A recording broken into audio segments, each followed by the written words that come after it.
Hi అండి, welcome to Ruthuprabha Netflix. మీరు బాగున్నారా? నేనైతే చాలా చాలా బాగున్నాను. మీరందరూ బాగుండాలని మనస్ఫూర్తిగా కోరుకుంటున్నాను. వీడియోస్ చాలా రోజులైంది నేను పెట్టక. నాకు జరిగిన డైలీ 15 రోజులైంది. తర్వాత మా ఆడపడుచుకు ఆపరేషన్ అయింది. మీకు తెలుసు, మీ అందరికీ ఇక్కడే ఉంటుంది. యూపీ నుండి ఇక్కడికి వచ్చి ఇక్కడే ఉంటున్నారు.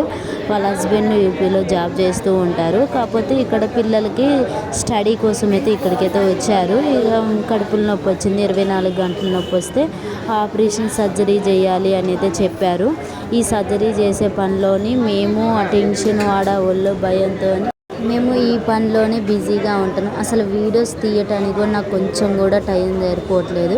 మార్నింగ్ 5కి లేచి మళ్ళీ పిల్లలకి అన్నం కూర వండేసి 5గురు పిల్లల్ని రెడీ చేయించి 5గురు పిల్లలకి క్యారేజీ కట్టేసి వాళ్ళకి బస్సు అందాలి, ఆటో అందాలి, మళ్ళీ పిల్లల్ని మేము దోలు రావాలి. ఇవన్నీ రెడీ చేసుకొని చేసేసరికి చాలా టైం పడుతుంది. ఇక నేను యువతలో ఏ పని చేయడానికి నాకు అస్సలు కుదరట్లేదు. కనీసం నేను పండుకునేంత టైం కూడా నాకైతే అసలు ఉండను కూడా ఉండట్లేదు.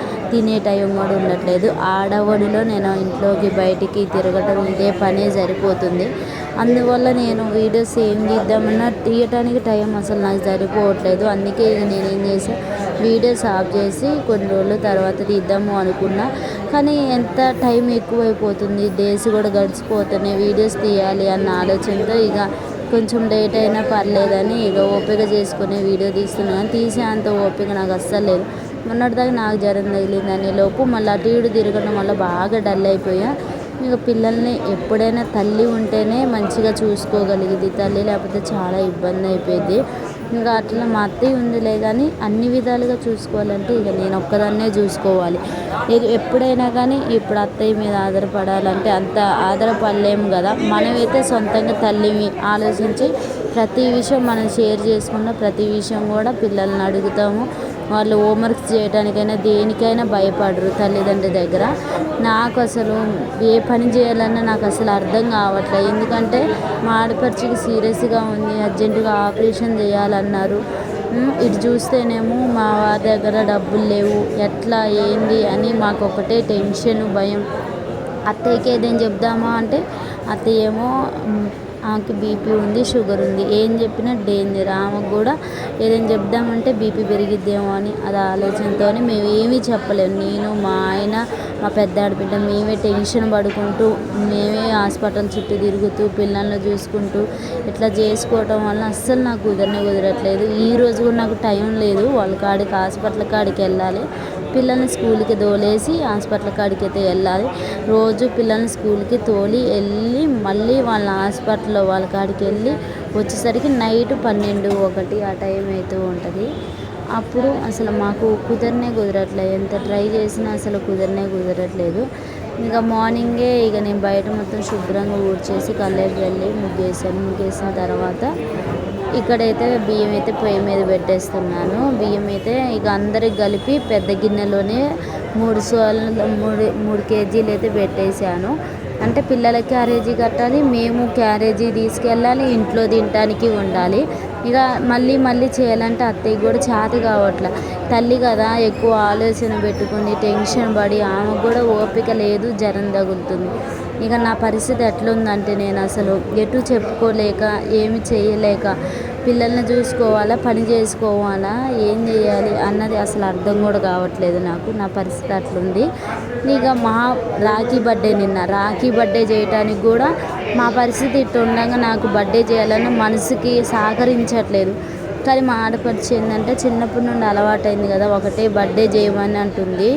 చిన్న దగ్గరకు పిలిచి మరీ చెబుతుంది, బర్త్డే చేయండి, పిల్లగాడు ఎడుతుడు, కేక్ కట్ చేయండి, ఏమీ చేయకపోయినా అని అయితే ధైర్యం చెప్తుంది. కానీ మాకైతే అసలు చేసుకోవాలన్న ఆలోచన అస్సలు లేదు. నాకు లాస్ట్కి ఇక 9:30, 10, 11 అవుతుంది. ఆ టైంలోనే మేము ఇక బేకరీ కాడికి వెళ్ళి ఒక చిన్న కేక్ తీసుకొచ్చి మా పిల్లగాడి వరకే ఇక కేక్ తీసుకొచ్చి చిన్నగా అట్లా కట్ చేసాము. ఆ వీడియో కూడా ఇప్పుడు నేను కొంచెం అయితే కట్ చేశాను, అంతవరకే పెడతాను. ఇక మేము ఇంట్లో అందరం అయితే లేము, ఫ్యామిలీ మొత్తము. నిన్న మా చిన్నోడు ఒక్కటే అండు, మమ్మీ మీరు లేకపోతే నేను బర్త్డే చేసుకోను అండు. చాలా బాధ అనిపించింది మా రాఖీ అట్లా అనగానే. మా చిన్నోడు మా పెద్దోడు ఇద్దరు కూడా అన్నారు కదా, మమ్మీ డాడీ లేనిది ఎక్కడైనా బర్త్డే చేసుకుంటారా అనలోనే మనసు నిజంగా చాలా బాధ అనిపించింది. అట్లా అంటే చిన్నపిల్లల మనసు బాధ పెట్టడం మంచిది కాదు. అసలు మా పండుగ చేసాం, బర్త్డే మంచిగా చేసాం, అలానే రాఖీకి కూడా చేద్దాం అనుకున్నాం కానీ అనుకోని రీతిలో అట్లా జరగడం వల్ల చేయటానికి నాకు అసలు కుదరలేదు. ఇప్పుడు ఓపిక లేదు కానీ ఇక టమాటా రైస్ అయితే చేస్తున్నా. నైట్ ఏమో 12 వచ్చి ఇంట్లో గోంగూర ఉంటే దాన్ని కర్రీ చేశాను. మార్నింగ్ క్యారేజీ కడదామని, పిల్లలకేమో టమాటా రైస్ కడదామని అయితే వాళ్ళకి టమాటా రైస్ చేసి దవ అయితే కట్టేస్తున్నాను. వాళ్ళకి బాస్కెట్స్ చూస్తున్నారు కదా, అలానే స్నాక్స్ కూడా అన్నీ పెట్టేయాలి. ఇవన్నీ పెట్టేసరికి చాలా టైం పట్టిద్ది, చాలా ఇబ్బంది కూడా అయింది. ఇవన్నీ చేసుకొని ఇవన్నీ పెట్టి మళ్ళీ నేను ఇంట్లో చూసుకొని మళ్ళీ బట్టలు ఉతుక్కొని, బట్టలు చాలా పడుతున్నాయి, బట్టలు ఉతుక్కొని మళ్ళీ పిల్లల్ని చూసుకొని మళ్ళీ మా ఆడపడుచు దగ్గరకు వచ్చి నైటు 12 దాకా ఆమె దగ్గర ఉండి మళ్ళీ వెళ్ళి అసలు రెస్ట్ ఉండట్లేదు. అసలు కనీసం నేను బయటికి వెళ్ళి ఏమైనా తినటానికి కూడా నాకు ఓపిక, నేను అన్నం తినడానికి కూడా నాకు ఓపిక లేకుండా అయిపోయింది. ఎందుకంటే మన అనుకున్నప్పుడు మనం అన్నీ చేసుకోవాలి కదా, ఎవరో వచ్చి మనకైతే చెయ్యరు.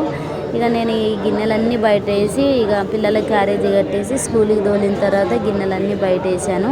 వీడియో కూడా తీద్దామన్న మనసు సహకరించట్లేదు అసలు, ఎందుకంటే నాకు బాధ అట్లా అనిపిస్తుంది. వీడియో తీయటానికి సహకరించట్లేదు కానీ మళ్ళీ ఆలోచన వస్తుంది, చాలా డేస్ అయింది, మళ్ళీ ఛానల్ ఏమన్నా పోయిద్దా ఏంది. అసలు యూట్యూబ్ కొత్తగా క్రియేట్ చేసి చెప్పారు కదా, ఏంటంటే మనకి 8,000 గంటలు రావాలి అని చెప్పారు కదా. మానిటేషన్ అయిన వాళ్ళకి ఈ టెన్షన్ లేకుండా ఉంటుంది. కొత్తగా మానిటేషన్ కావాలి ఛానల్ స్టార్ట్ చేసిన వాళ్ళకి ఈ టెన్షన్ అన్నది ఉంటుంది. అది జనవరి నుండి స్టార్ట్ అయిద్దంట. ఈ లోపల కంప్లీట్ చేసుకోండి, ఎవరైనా కంప్లీట్ చేసుకొని వాళ్ళు ఉంటే. నేనైతే ఇక అదే భయంతో మళ్ళీ వీడియో స్టార్ట్ చేసి ఇప్పుడు ఈ 5-6 నెలలైనా ఖచ్చితంగా నాకు అమౌంట్ రావాలి అని అయితే అనుకుంటున్నా. అది సక్సెస్ కావాలని అయితే అనుకుంటున్నా కానీ నేను వీడియోస్ తీయడానికి టైం చాలట్లేదు. ఏదో ఒక విధంగా అయితే సక్సెస్ అవుతా అన్న ఆలోచన అయితే మనసులో ఉంది. మన పట్టుదలే మనల్ని ముందుకు నడిపించిద్ది. ఇక్కడైతే అయితే బట్టలన్నీ అయితే ఇక చూస్తున్నారా, బట్టలు నానేసాను అటు సైడు. బట్టలు ఉతుకుదామంటే నాకు ఈ పని అయిపోయిన తర్వాత ఆ పని చేద్దామని ఆగాను. ఇక అంతలోకి వీడియో తీద్దామంటే ఇక మా ఇంటి ఫోన్ వస్తుంది హాస్పిటల్ నుండి, దవరా బెడ్షీట్స్ అవి తీసుకొని నైటీలు తీసుకోండా లేట్ అవుతుంది, బట్టలు చేంజ్ చేయాలంట అంటే నేను ఇక మళ్ళీ బొచ్చలు రుద్దేసి బట్టలు ఉతికి స్నానం చేసి హాస్పిటల్కి వెళ్ళి ఇక నేను వీడియో తీయడానికి అంతవరకే నాకు సరిపోయింది. తీయేది కాదు, అస్సలు కుదరలేదు. వీడియో చూసే ప్రతి ఒక్కళ్ళు కూడా నా వీడియో ఎలా ఉంది ఏంటి, లేట్ అయిపోయింది మీరేమనుకోవద్దు. నాకు తగ్గట్లు నాకు టైం సరిపోయి అంతవరకు తీసైతే పెట్టాను. మీరందరూ సపోర్ట్ చేస్తారా అని అయితే అనుకుంటున్నా. ఈ వీడియో మీకు నచ్చినట్టయితే లైక్ చేయండి, షేర్ చేయండి, సబ్స్క్రైబ్ చేసుకోండి. ఇంకో విషయం ఏంటంటే బెల్ ఐకాన్ కొట్టండి, మీకు మంచి వీడియోస్ మీకు అయితే వస్తూ ఉంటాయి. అలానే అయిపోయిన ఆప్షన్ కూడా క్లిక్ చేయండి. వీడియో చూస్తున్న వాళ్ళందరూ కూడా ఎలా ఉందో కామెంట్ చేయండి. ఒక కామెంట్ వల్ల నాకు బూస్టింగ్ అయితే వస్తుంది. అలానే మా రాఖీ బర్త్డే మీరందరూ బ్లెస్ చేయండి. అది నిన్న బర్త్డే, నేను వీడియోస్ తీయడానికి కుదరలేదు కాబట్టి ఈరోజు మీ అందరూ బ్లెస్సింగ్స్ ఉంటాయని ఆశిస్తున్నా. బాయ్, నెక్స్ట్ వీడియోలోనైతే కలుద్దాం మనం అందరం.